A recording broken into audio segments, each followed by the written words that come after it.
Yeah, hello and welcome back to another video on my channel. My name is Tinnitus Coach Frieder, and today I have celebrations to share with you. It marks a few weeks, but I'm incredibly proud and happy to be able to present you guys the YouTube Creator Awards that I received for 100,000 subscribers. So you see it presented to Tinnitus Coach Frieder for passing 100,000 subscribers.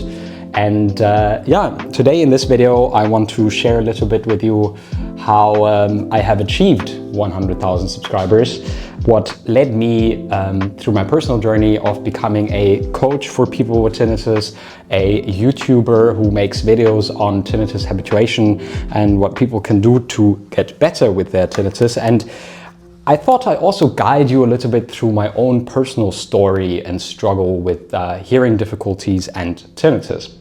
So yeah, exciting, and I really have to say this award would not have been possible without every single one of you. So this award here for 100,000 subscribers is shared between all of us. And yeah, let's jump into the video where I talk to you a little bit about my personal story, how I became a coach, and also what I think is fundamental to tinnitus relief in order to go from bothersome to non-bothersome tinnitus. Welcome.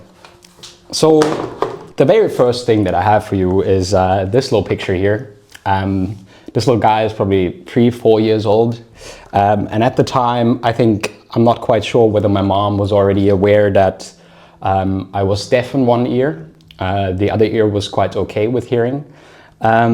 But surely she, she recognized that whenever she'd give me the telephone to be talking to my grandma, my first answer was always when she put it on my left side, "But Mom, I don't hear in my left side."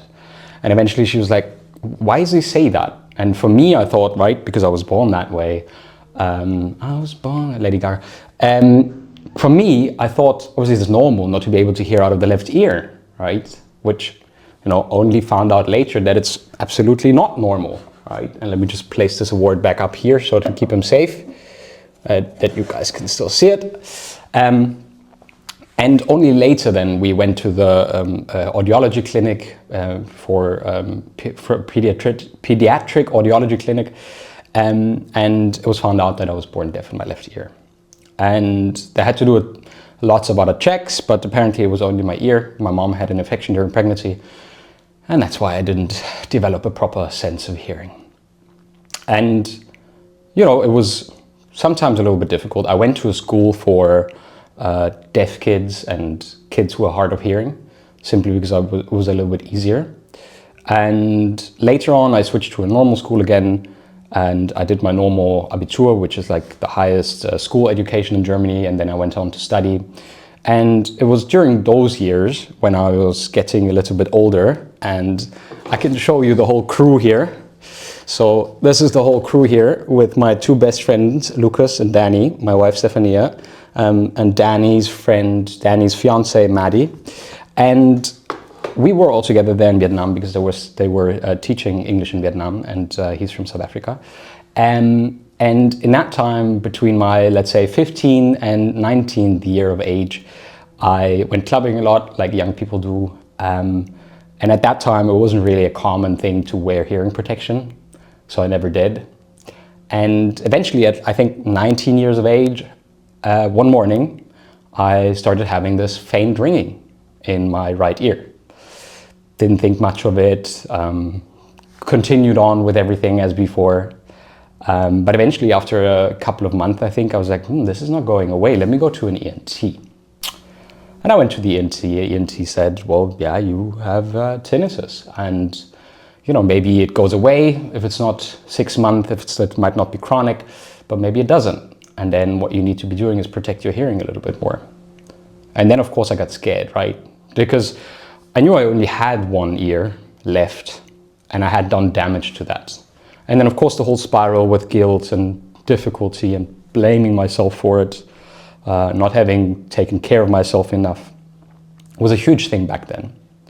And a couple of years later, I went to an audiologist to have my hearing checked again, and they recommended hearing aids. So I started wearing hearing aids, which was a very difficult thing for me at the time. At 21 years of age, you do not want to be told that you need hearing aids.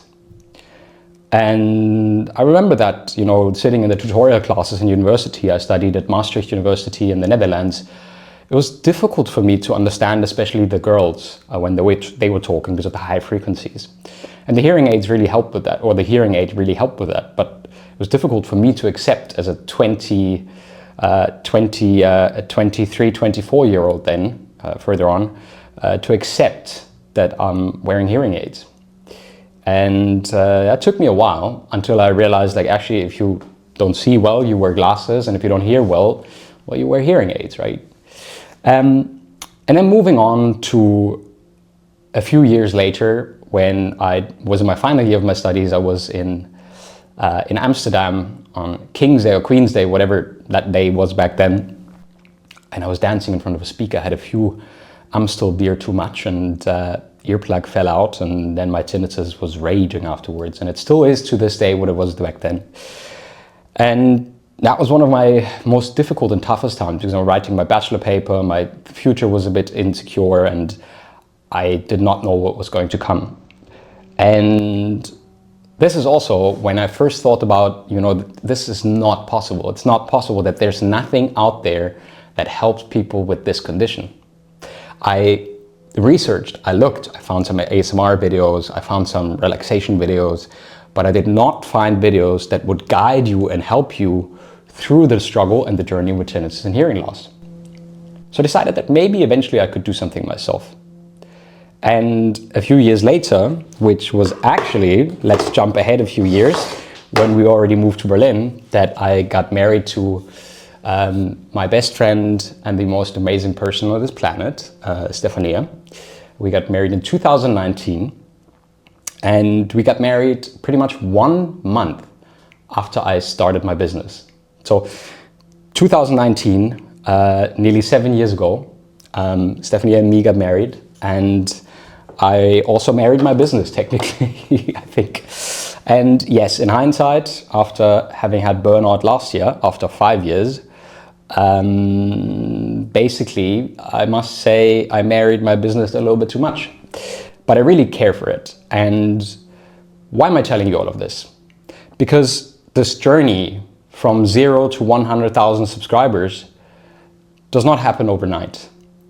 And while I don't struggle with tinnitus anymore, I'm a human being, and I struggle with things at times. I struggle with the overwhelm of running a business all by myself. I struggle with the overwhelm of creative burnout, of pursuing new ideas, doing new things. And sometimes I just struggle with myself, with my energy, with my thoughts, with my ideas. And that is human, and it is normal. And today in this video, I wanted to normalize it a little bit for you, because, and now you might say, but you're a coach, shouldn't you know everything better and everything's perfect in life? And I can tell you, no. Even extraordinary lucky people are not signed up for eternal happiness, because this is not how our life and our brain works.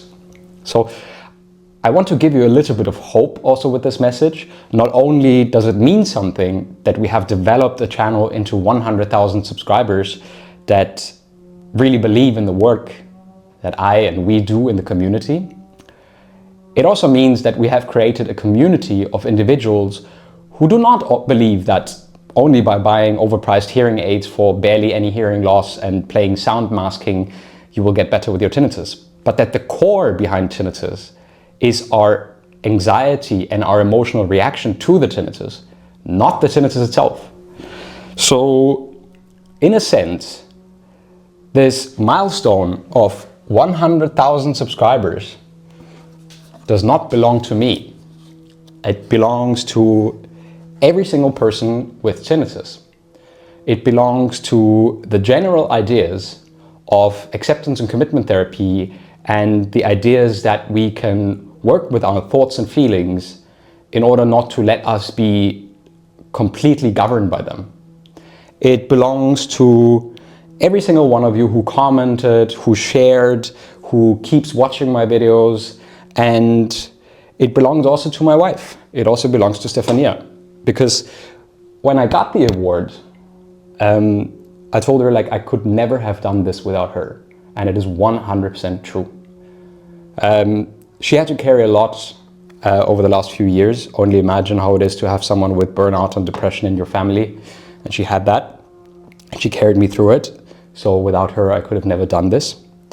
So I'm eternally grateful for this beautiful little award.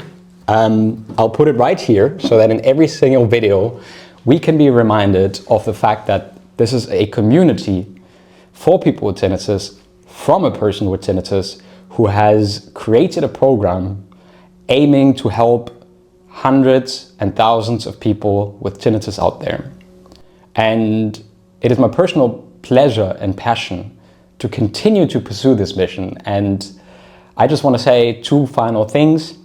As usual, you can find my free 4-day habituation course under habituate.online, and you can find our 12 weeks online habituation program at www.mytinnitus.club.